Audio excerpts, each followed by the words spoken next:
As a former pilot, give us your take on what has happened here.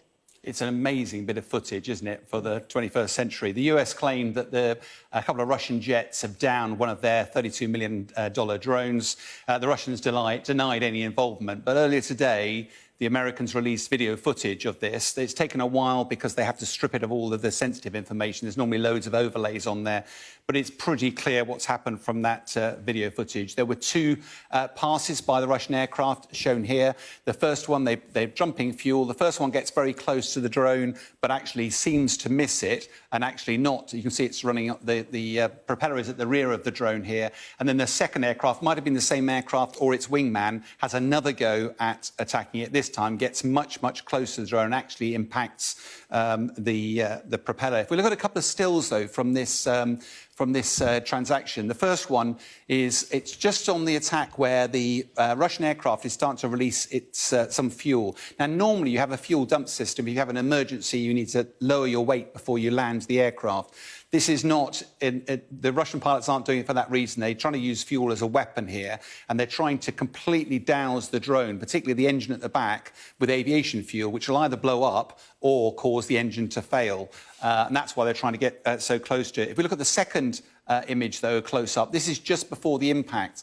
And this is because the drone operates at relatively slow speeds. I mean, it's 200 miles an hour, still sounds fast, but relatively slow, and it's very manoeuvrable at those speeds.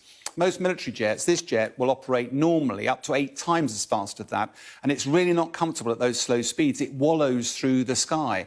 And when you watch the video through, what's happening is they're trying to get the jet as close as possible. Last minute, the Russian pilot realises the closure rate is just awful, pulls back hard. You can see the curve of this plume here, and actually just blows it and washes into the jet and actually hits the propeller.